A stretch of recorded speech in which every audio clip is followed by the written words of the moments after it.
My name is Sears from the Rubicon project. We're an advertising automation platform used by over 500 media owners and over 100,000 advertiser brands around the world. And we work across Asia through offices in Singapore, Tokyo, and Sydney.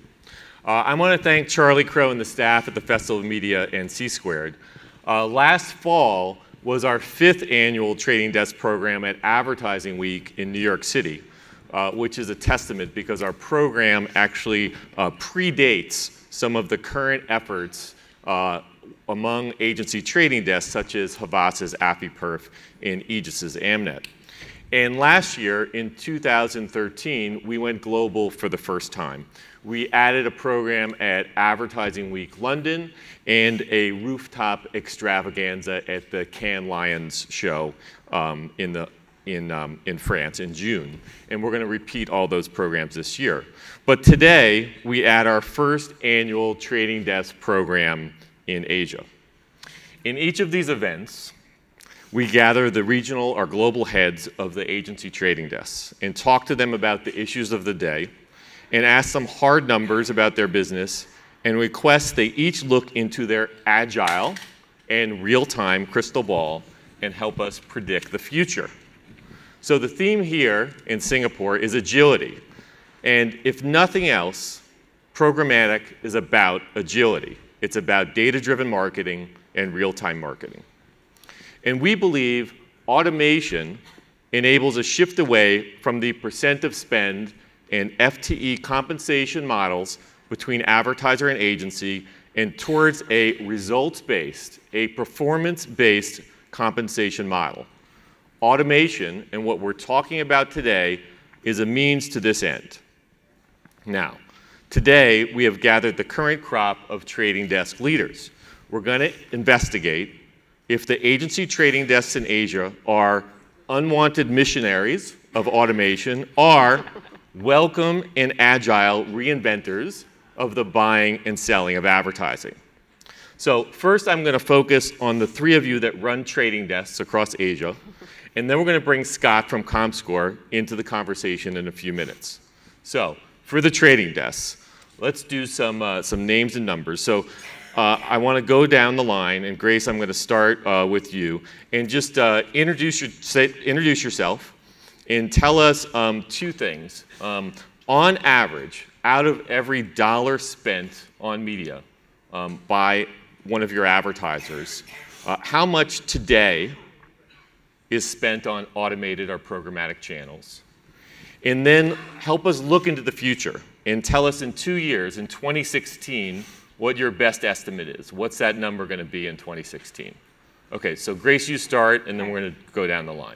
All right, my name is Grace Liau from Viveki. I run the Audience on Demand, otherwise known as AOD trading desk for our company in this region. As far as dollars spent from our clients on programmatic, I would say it's probably 50 cents and below. And again, it depends on the advertiser, but it averages out to about 50 cents and below. And I would say in 2016, what does this pie look like? I think it would be probably around 80 cents if we're lucky. I think automation has a ways to go in this marketplace. Advertisers still has a lot of adoption to do with regards to efficient processing of media, of data, what to do with their data. But one thing that I've always said to people that I've talked about in this marketplace is things happen quickly, slowly, right? Because everything that you possibly need by way of platform is already here, but the adoption is slow. So technology has arrived, but the adoption of this technology is extremely slow. And I think people need to start evolving how they think about visibility to data, visibility to impressions, conversions, all that kind of stuff needs to start changing with advertisers. Okay, and we're going to get into that. We're going to talk about some of the impediments to growth in the market too. So Michel from Xaxis, tell us on average, every dollar, tell us today, and then give us a look into the future 2 years from now. Are you then talking about a digital dollar or an overall dollar? Overall dollar. I think an overall dollar is even a lot lower than 50%, yeah, to be honest.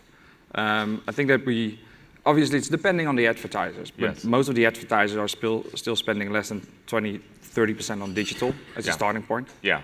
And out of that, I think we should be happy and lucky if out of that 20–30%, if 25% goes to programmatic. But again, it's really depending on the advertiser, obviously. Yeah, got it. And I think the biggest question is how it's going to look in the future. Is when is programmatic stepping out of the known display, video, and mobile area. Yeah. I mean, programmatic TV obviously going to change the world massively. Yeah. So that's going to change the percentages there as well. We'll make that big. Okay, and Yean, give us a look into today and 2 years from now. Well, hi everyone, I'm Yean Cheong. Well, as you know, Cadron is IPG Media Brands trading desk. Okay. And I think in regards to spending, at the moment, Cadron has local presence in Australia, Japan, India, China, and as well as Malaysia. So where we have the local presence, you actually expect that, that kind of, I would say the push and the uptake to be relatively better. And of course, Australia has always been, our star market. It's a mature market. So I guess in answer to your question, if we're talking about as percentage of overall spend, obviously Australia, is the market that we're seeing that we're obviously not going to hit the 50%. But certainly, we are looking at a healthy of, in terms of digital spend, about 30–40% of overall, and out of which is about 30% of that is in programmatic. So I think, from where we're coming from, certainly the other markets across the APAC, has a lot of growth to do. But we see a lot of potential in China. And I think, in echoing basically what Grace is saying is that, the technology is here. We know that we have the leading edge technology. We just really need the publishers or the media owners and the advertisers to start wanting this to happen. Yeah, good. Okay, all right. So let's go through a couple topics. So topic number one, let's talk about where we are in terms of that adoption and some of the things we're seeing. So Grace, I'm going to start with you. You worked for Viveki AOD in Boston, right, before moving to Singapore, and Digitas before that, so you know a lot about being early in the cycle, and we talked a lot about that.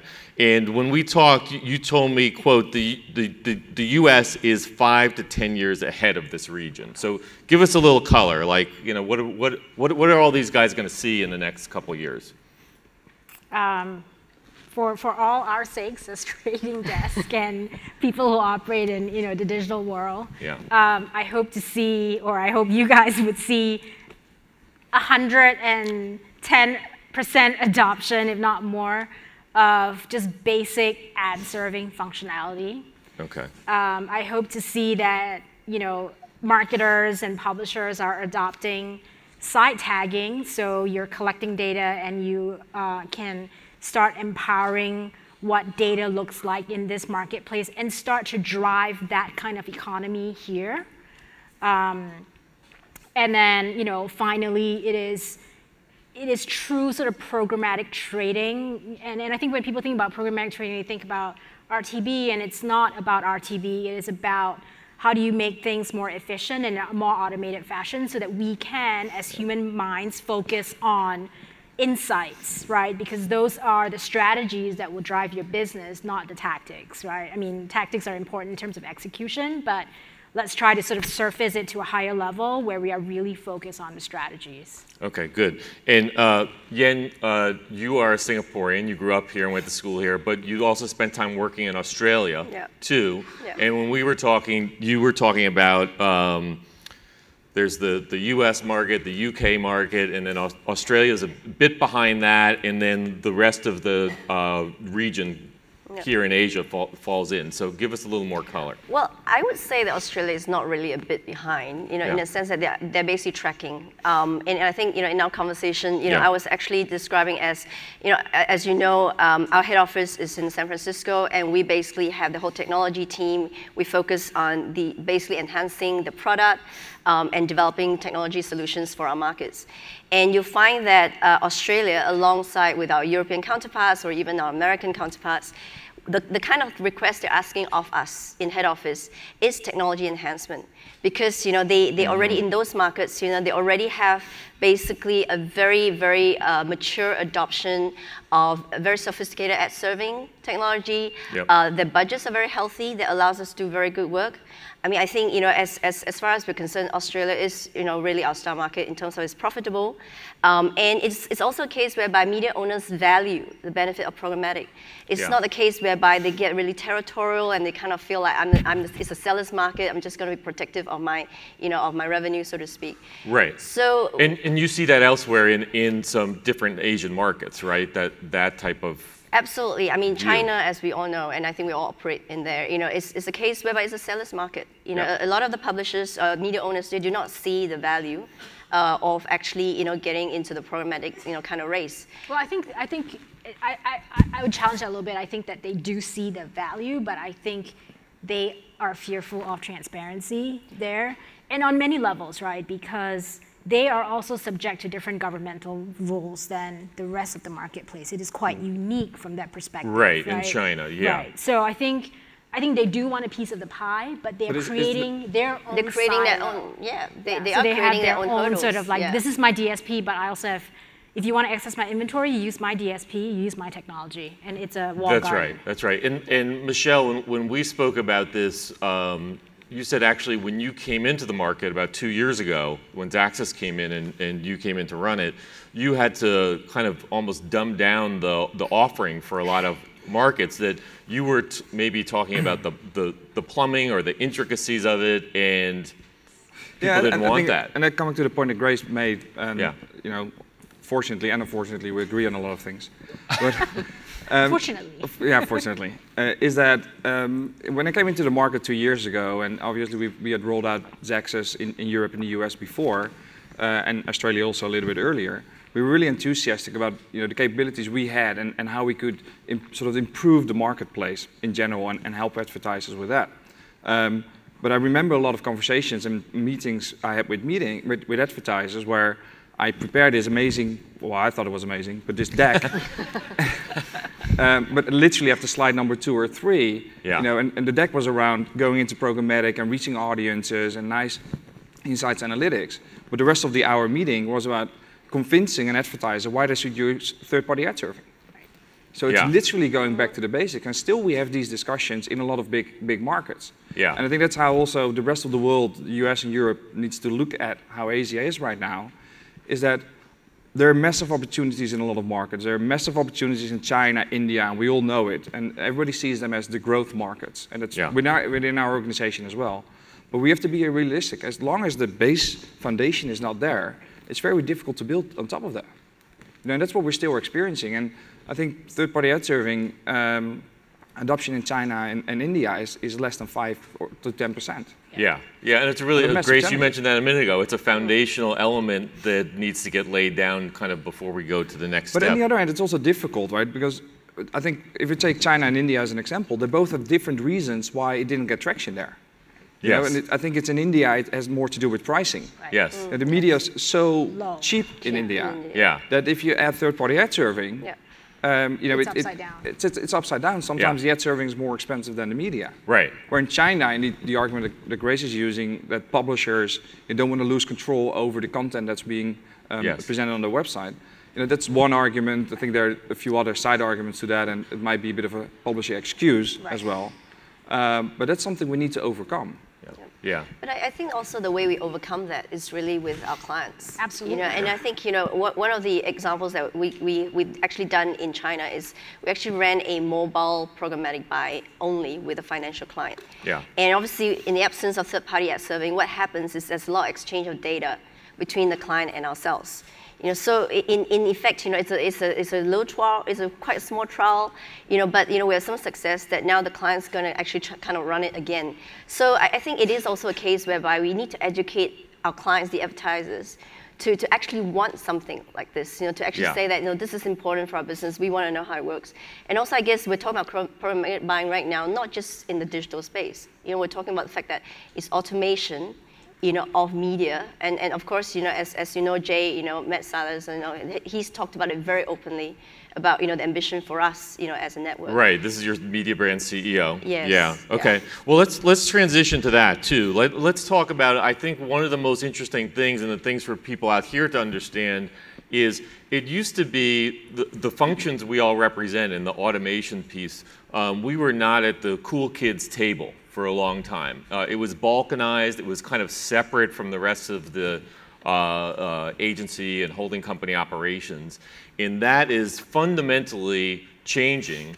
And we sit here today, and all your holding companies in different ways are reorganizing around automation, and you're all working hard at it. I think probably in media brands, certainly Matt and your executive team has been super vocal about this automation goal of half. And I don't know if the room is familiar with this, but what IPG has said is fully half of the media they want to place, they want to do through automated means inside about 3 years. I know it's a slightly different schedule on the global market, but can you explain to these guys what is the hub and spoke model like, and how is that working generally and in the region for you at Media Brands? Well, I guess firstly, as I mentioned earlier, that we have Cadron offices in some markets. So obviously, we have currently in 5 markets, which is Australia, Japan, China, India, and Malaysia. Yeah. Now, where the rest of APAC that doesn't have a local office, we actually have local ambassadors. So what that really happens is that these people are on the ground, client-facing, knowing the market, running the market, knowing the media owners. So they are basically our interface and our intelligence on the ground that works with a hub team that could sit in Malaysia, that could sit in Australia, that could sit in China, that services Greater China for some clients. So what that really means is that they are still, while they don't have a local Cadron team in the market, what it means is they can tap into the expertise of these different teams. And also, as we said, that Australia, being our star market, they're also where we look to benchmarking, best practices, etc. So that's kind of how we work. And also internally, what we've done is that we've kind of gone through a bit of a transformation as well. And I mentioned that one of the things that we've trialed in China and Japan is that our head of digital in those markets are not just head of digital of the agency digital operations, but they're also basically head of Cadron. That's right. So what it means is that this person has full visibility into the kind of investments that's going to go across all the brands, and able to then say, here are the opportunities, here are the clients that we should talk to in terms of the opportunity for programmatic buying. So I think that in itself, I mean, obviously we're trialing it, but we're already seeing some success in a sense that all these leaders are kind of given that. I would say given that visibility, and as a result, the kind of ability to forecast and ability to basically push us forward more than if we had been siloed out in the past. Yeah, okay, good. And so that's one example of kind of operating agencies coming together with automation. Now let me ask Michel. Now we've seen this in our business around the world with our media owners, where you're starting to bring trading leverage into automation. And part of that for you guys at Xaxis is closer collaboration with Group M in certain markets.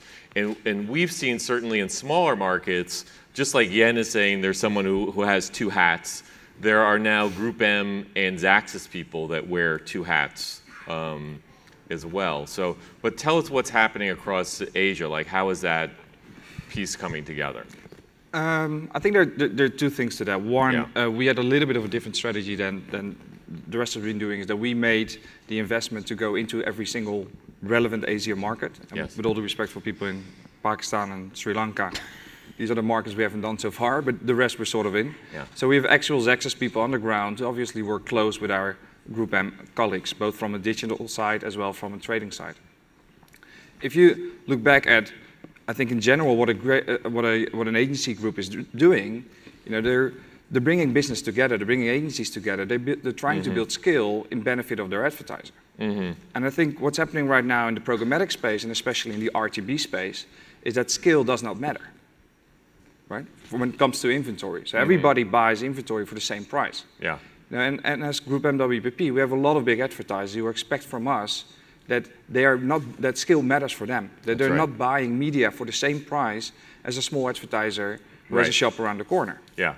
So from that perspective, we work closely with our Group M trading teams and see how we can still close direct deals with relevant publishers in direct markets by giving them upfront commitments, right? But still doing it in a programmatic way. And it brings me a little bit to the situation where I think that the way that currently RTB specifically is being used, not only in Asia or APAC but also globally, is in the wrong way. Because we're applying sort of 2000 ad network tactics to sort of a new technology. Yeah. And we're running a lot of performance-related campaigns. This is not specifically Xaxis, but the industry. We're running a lot of performance-related campaigns where we're having a low frequency, a high reach. We're dumping cookies, with all due respect, and we hope that it contributes to a conversion. Yeah. Right? Because we're buying cheap CPMs. Yeah. This is not helping for a publisher, and this is not helping for an advertiser in the long run. That's right. Neither for the agency groups in between. That's so right. I think it's really important that we start highlighting the true capabilities of programmatic, and just being able to cherry pick the impressions you want to have, applying inventory in combination with data to that, run full insights and analytics on it, and then at least you're offering a product that's really relevant for your advertiser. And not the old ad network spray and pray tactics, which at least half of the industry is doing right now. That's right. Okay, so let me bring Scott in here now, because this is directly relevant in terms of building confidence in automation, building confidence in programmatic, and having all of these guys view programmatic and automation as an opportunity in problem solving across a much wider piece of the ecosystem. So I'm very privileged to get to work with clients around the world at comScore in understanding the efficacy of their digital advertising and working with them through our tools to help optimize and to really drive that performance. And clearly there is an opportunity to drive incremental return on marketing investment through the programmatic channel. We work with thousands of clients around the globe, hundreds of billions of impressions. And in some cases, we are actually seeing rises of 6x on their marketing ROI by leveraging the programmatic space, largely around the cost efficiencies that were mentioned before, but still understanding that there are pretty much kind of 4 key sort of challenges with digital in general. So one's going to be around viewability. Yeah. One is about understanding the accuracy of audience targeting. We get into brand safety, and then there's the issue of non-human traffic or fraudulent activity. In the case of one of our clients, when we work with Kellogg's, we have seen through them optimizing and improving their viewability rate of 40% led to a 75% increase in sales. So clearly there is an opportunity to win in this space. It just needs to be a consistent and a comprehensive view of how these metrics, how they're being measured, and how they're being applied globally. Yeah, good. So it's interesting because we're seeing more sophisticated measures like you're talking about. We're seeing organizationally the holding company kind of pull in the trading desk function. And then another thing that we're starting to see is direct order automation, or programmatic premium, where you're having an automation layer around not just the auction or remnant or performance advertising, but around media that's direct bought and sold. And there are all sorts of benefits, especially around leveraging first-party data, both from the advertiser and from the publisher. But Grace, maybe I'll put this one to you first, but you said this market needs more marketplace deals to happen, more private marketplace deals to happen. So what is that who needs to, where's the push and pull there? Is that the advertisers that need to understand what's available, or that's hesitancy on the media owner side, or? From what I see, it's more hesitancy on the media owner side. Okay. They are still figuring it out. Yeah. And I think if we look at the US and how private marketplace came, or not even private, just open, getting inventory from in the open marketplace. Yeah. In the beginning, a lot of the publishers were extremely nervous about that, right? Because there's sales channel conflict, number one, and number two is we don't know who's going to be running on our site, right? Yep. And they're afraid of cannibalization of premium dollars, right? And I think it's the same holds true here. But I also think in this marketplace, people are less risk adverse. They are afraid to make a mistake. And I hate to say that sometimes that's the only way you can learn is to actually just step into the, like you're not gonna learn how to swim technically, right? You're not gonna like watch a video and say, all right, I'm just gonna jump in a pool because I know how to swim now, because I've seen the video. Yeah. It's the same thing here. You fast. have to, you have to get into the pool and you have to start swimming, right? And that is the way for you to learn. And I think, thank God we're working with digital because things can happen quickly. And if things don't work the way you think it is or you expect it to, you can always dial it back. It's not like you have to wait, a whole cycle before you make a change because the print ad has already run and you can't pull back the production. In digital, things can happen quickly. So I think we need media owners here to be just, take a risk and join us in taking that risk, especially if you have inventory that is not sold. The one thing that I do want to add is that success of campaigns here are seen very singularly, right? If I get another brief that people are like, oh, I'm going to see what the click-through rate on this campaign is, I'm literally going to jump out the window, right? Because who cares about click-through rate? All right. And also to add on to what, windows in here. Yeah, also to add on to what Grace has just said is that sometimes the campaigns, the clients are just not allowing a long enough duration to actually allow it to work. To see the success, to let it work out. So I think that there is obviously barriers on the client side, certainly media owner side. I mean, but I guess from my perspective, there is opportunity, to Michelle's point about just buying things at low CPMs. I think we have to also basically debunk this kind of myth that it's all about low CPMs. We know that programmatic buying is also about premium placements. The fact that I mean, for us, we actually buy real time. We don't have pre-committed buys with publishers. So that allows us to buy on brief, and buy to the audience, and buy to the whatever audience that we need. It's an entirely different kind of buy. So we just have a minute left. So what I want to do in the minute is I want to do a word association. So what I'm going to do for you guys is I'm going to mention a word. And I'm going to go down the line, and we're going to do this really quickly because we're going to run out of time. One word only, okay? And Grace, I'm going to start with you. I'm going to go right down the line, okay? So the first word is Australia. Australia. Homogenous. Australia. Rugby. Okay, that was a cheat. Okay, Australia. Profitability. Australia. Drop bear. Progressive. Japan. Standardization. Closed. Change. Is that a word? Risk taking. Orders next. Orders. What? Orders. Direct orders. Dentsu. Dentsu. Japanese. Dentsu. Big. Dentsu. Traditional. Japan. Monopoly. China. Monopoly. China. Complex. Growth. Huge. The 800-pound gorilla. Google in China. Non-existent. Not 800 pounds. Not an issue. Who? Not 800 pounds. Alibaba. Ooh, big market cap. IPO. IPO, yeah. This was my word. It's the second one. Keep watching this space. Yeah, massive. US IPO. Yahoo. Yeah. Question mark. Get it out. Come on. No. It's a wrap-up. It's a wrap-up. Yahoo. Maybe just Japan. Great client.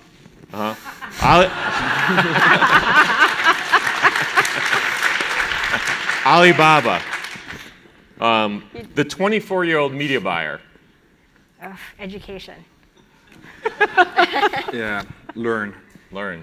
Yeah, test and learn. Yeah, education. Okay, math major. The 50-year-old managing director. Understand digital. Still, same, learn. Okay, we got a lot of work to do. Okay. Change. Lunch. Okay. All right. Hiring math majors. Okay, the insertion order. Gone. Not gone yet. Still in some countries. indifferent. Not agile. Automation. Great. Future.